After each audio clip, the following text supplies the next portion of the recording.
Good morning, and thank you for tuning into the Andrew Tate Show, brought to you by the GSMC Sports Network. We've got a great show for you guys today. We're going to be covering the NBA playoff series games that happened last night. We'll also be talking about Dak Prescott and his future with the Dallas Cowboys. We'll also be covering could schools face bankruptcy from the name, image, and likeness lawsuit. And make sure you guys stick around for later in the show when we'll be diving into the Keeping the Faith feel-good story of the week. Before we start, though, I wanted to ask that you guys like and follow the show. Also, we get a number of questions from viewers that come in during the show, so to ensure that your question gets read on the air, I ask that you use the tips and donation link with your question. That link is GSMCPodcast.net. This just puts your question at the top of the list so I can see it, and it also really helps the show. I'm gonna have to get like a clacker board for you. Faith is putting all my business out on the street. Everyone. I am not putting all your business out on the street. I think I'm in the safe zone. Faith is like, oh, we're recording. I'm over here asking about should I run to the restroom or not? And Faith is I always ask before I hit the streaming button. I'm like, okay, Tate, are you ready? And you're like, yes, I'm ready. And so then that for me is my cue to start streaming. And Tate's over here talking about running the restroom. Well, you can't now, yes. So. Hopefully I got a strong bladder, apparently. Or this episode's going to be brought to you by the Pens.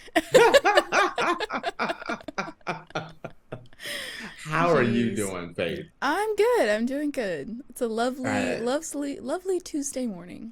I like what? That's not lace. What would you call that? It's more sheer, your shirt. I could have told you until you asked me. Well, it looks awesome. Thank You look amazing as always. Thank you. So, okay. So, have you been keeping an eye on things as far as the NBA? It's starting to heat up here? So, have I been keeping an eye on it? Yes. These games happened kind of late last night, so no. I was in bed by 9 o'clock last night. You gotta step your game up. Listen.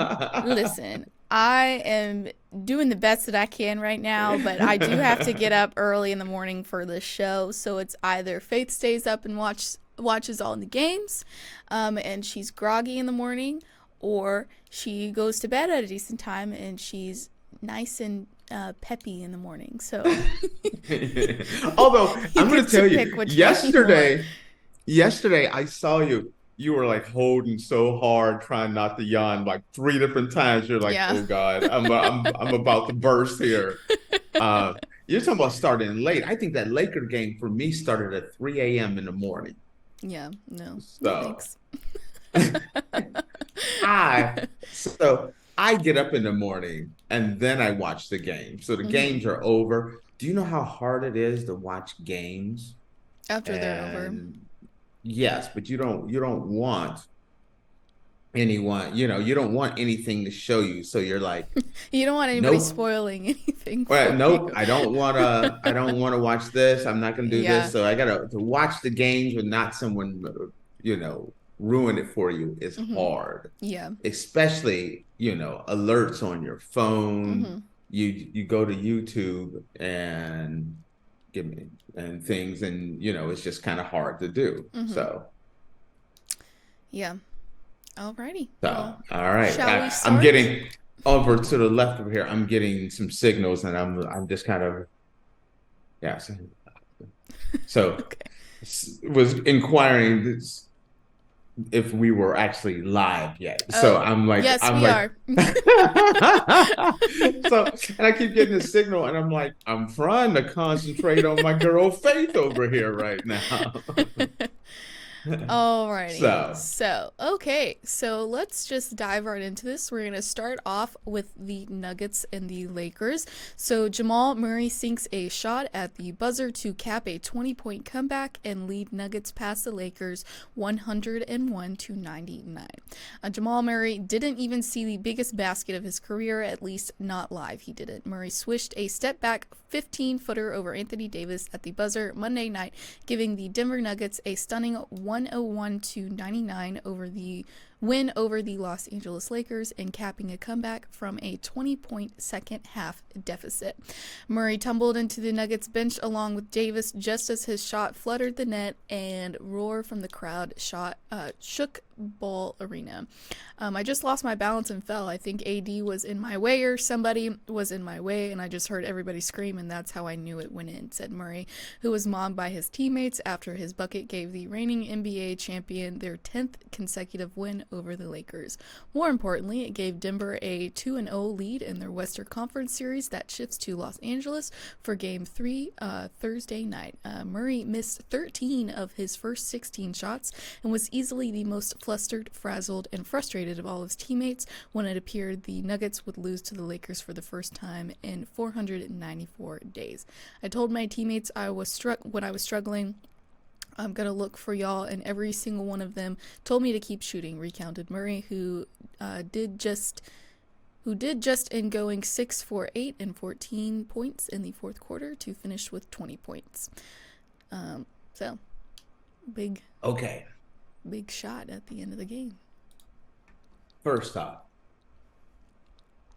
you know how yesterday I described this series like that Christmas movie that you see every year. You don't want to watch it, but someone has it on somewhere. You saying it's different this time? This one was different. Do you watch horror movies? I love them. Yes, love horror movies. Okay, give me some of your favorite ones. Like I like the old school ones, like Freddy Krueger and Jason. Those guys. Who are yours? The Conjuring is my top number one on my list. The Conjuring. I don't know that one at all. Still terrifies me. Gosh, I don't know. You put me on the spot here. The Conjuring is my number one, though. That is my number one horror movie. Well, here's the thing. The reason why I bring up a horror movie is at some point during the horror movie, the evil person, you think he's dead. He's dead. It's over. Finally, we killed Jason. Finally, we killed Freddy Krueger. Yep. Finally, Michael Myers canceled Christmas. He's done. And everyone relaxes. And there he comes again. Yeah. And then he's back again. Yeah. Well, Freddy Krueger, Jason, Michael Myers, Nikola Jokic, it's all the same. Jokic was that guy. He was that beast that I was afraid of, that I thought he was dead. LeBron going off.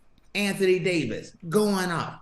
We had a sighting of D'Angelo Russell in a playoff game against the Nuggets. That is like seeing the dodo bird. It doesn't exist anymore. That's an extinct species. But D'Angelo Russell was out there, clean, looking good. D'Angelo Russell, I was like, man, this is all we needed. The Lakers are up 20. The Lakers are rolling. You know, Freddy Krueger's dead. Michael Myers is dead. Jason's dead. And so is the Jokic. And then it was the same old movie we got every time. Lakers start out strong. Third quarter, Denver comes rallying back. Next thing you know, the biggest lead since I think it was like 19, let me see how long ago it was. Like in the 1990s. That was the biggest lead they'd given up since the 1990s. They were 20 points up. Denver went on an 18-9 run. LeBron goes down. And I know what LeBron was thinking. The game is coming down to the end, and LeBron is trying to put the dagger and kill him finally. He fires that shot. It goes awry. Murray goes down the court. AD picks him up. Solid defense. Nothing wrong with AD. AD was just absolutely perfect. Fired his shot. Bam. And the Lakers are dead. It was a horror movie. This is exactly what the Lakers were expecting to do. The script that needed to be written on how the Lakers can win this series You had to have LeBron go off. You had to have AD go off. You needed a supporting third member. That was D'Angelo Russell. D'Angelo Russell did his thing. They jumped out to an early lead. I'm thinking, wow, and they're getting Vanderbilt back the next game. The Lakers got a shot here. Mm-hmm. And then, like I said, Michael Myers comes back. Jason, all hell breaks loose. Jokic, another triple double, an 18-9 run. I mean, you think Murray, 14 points in the fourth quarter. There was no stopping Murray. Nikola Jokic or Freddy Cougar, whichever one you want to call them, triple double, 27, 20, and 10. Mm-hmm. So, I mean, it was just like, imagine you saying, we put up our best game against Denver in 2 years. Mm-hmm. And we lost. And you lost, yeah. Do you understand where I'm coming from? Mm-hmm. It's like, man, they're in trouble now. Yeah. I think I'm hoping that the Lakers, it's sad to say this, because the saying is, like I said, the series doesn't start until you lose a game at home. But I kind of feel like as a Laker fan, can we get one game? Is it sad that if they won one game, that would be an improvement? Mm-hmm. This is 10 straight games they have lost to the Nuggets. These are the Lakers. I truly believe this. I think the Lakers could totally make it to the finals if they could get past this series. But I don't think they can get past this series. This series is too much. Jokic and Murray are just too good. The Lakers, they're just built to just choke the Lakers. Mm-hmm. And that's just exactly what it was. Yeah.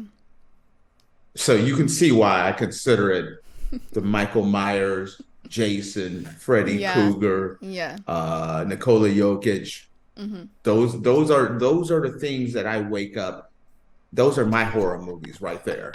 And Jokic is kind of like Frankenstein a little bit. He's kind of stiff, a little uncoordinated, but unstoppable. Yeah. That's the thing. If you watch him, rarely do you see anything. He's not an impressive guy. He's just absolutely amazing. Mm-hmm. He's the best player in the game, doing it uglier than everyone else has done it. I mean, it's amazing. It's so ugly that it's a thing of beauty watching Nikola Jokic. Yeah. So that is my take on that one. Okay. We can put me out of my misery and let's move on to another game. Tate's worst nightmare are NBA players. So Nikola Jokic, that is my Freddy Cougar and Jason. I'm just letting y'all know. Oh gosh. Okay. Well, moving on from that, we are now going to be talking about the Knicks versus the 76ers. So Dante DiVincenzo caps desperate rally with 3-pointers. Knicks beats the 76ers 104-101 to take a 2-0 lead. An 8-point lead was gone. The Knicks' edge in the series and home court advantage seemed about to follow. Madison Square Garden had fallen nearly silent. I mean, it wasn't a good feeling, Dante said.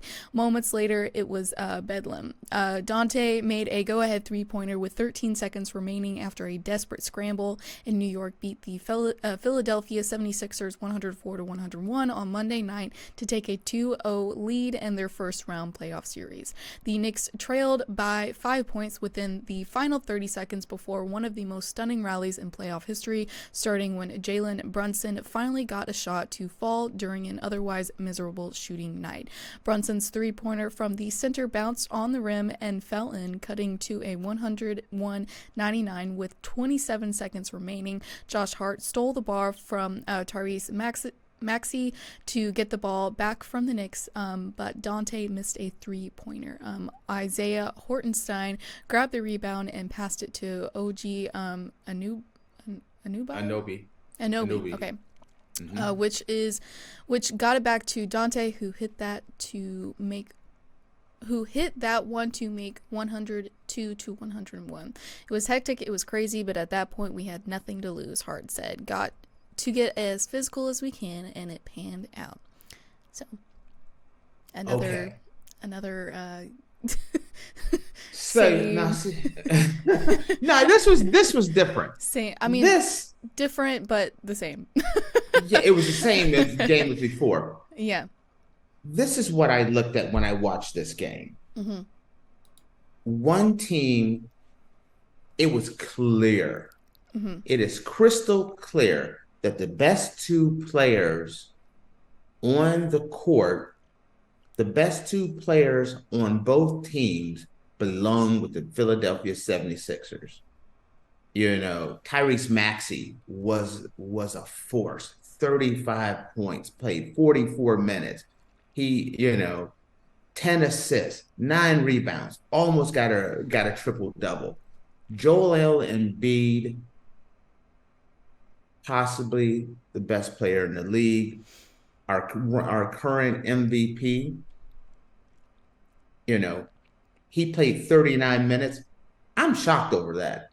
He played 39 minutes. It's a big surprise. 34 points, 10 rebounds, 6 assists. Those two guys were just amazing. But it always comes down to, this is one thing that so many people miss out on and make that mistake. And I feel like sometimes the Lakers make this same mistake. Two players do not make a team. Hence the reason why we were just talking about that last series, the Lakers in Denver, the better team won. Well, when you look around and you're saying that 69, almost 70 points was made between two players, and the rest of your team I don't even think the rest of your team even got 30 points combined, everybody on the rest of the team. Mm-hmm. But then you look at the Knicks, hard-nosed, played solid defense, evenly dispersed, whether it was OG with 10 points, Josh Hart, amazing. 21 points there. Isaiah got 14. Jalen Brunson on fire, 24. Dante DiVincenzo, got to get that one right, 19. McBride coming off the bench with 9. Bogdanovich got 6. My whole point is it was a complete team win. Mm-hmm.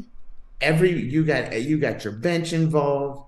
I mean, when you're looking at, you got 16 off the bench. Both teams played pretty much the same players off the bench. Those had 3 guys off the bench, but the Knicks just played a better game.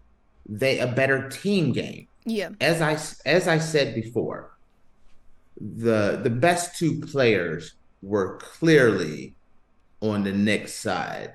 Mm-hmm. But best on the Philadelphia 76ers side, like I said. But when you look at that overall, the better defense, the better overall team, and the other thing that really hurt them, Joel Embiid, he was a force, but as the game rolled on, you could tell he was getting slower and slower. Mm-hmm. That injury was starting to bother him. His effectiveness started to slide. As his effectiveness slid, that's when the Knicks started moving ahead, and slowly as the game went on.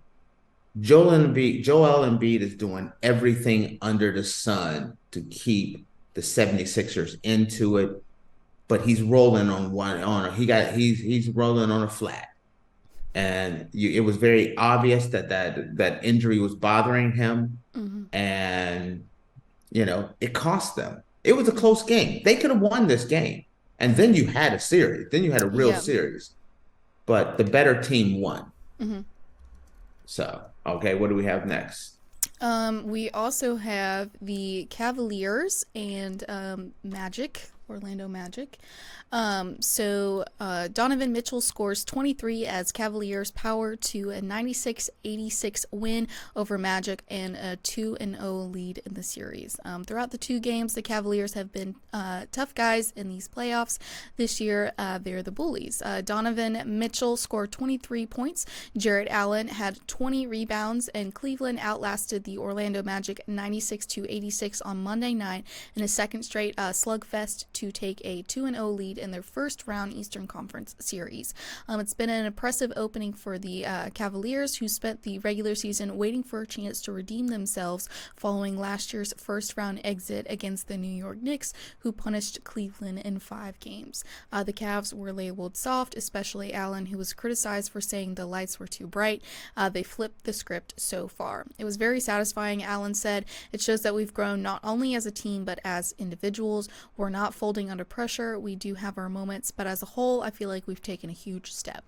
Mitchell set the tone as the Cavs led from start to finish, just as they did in Game 1. Evan Mobley added 17 points and Allen scored 16 with 9 offensive rebounds for Cleveland.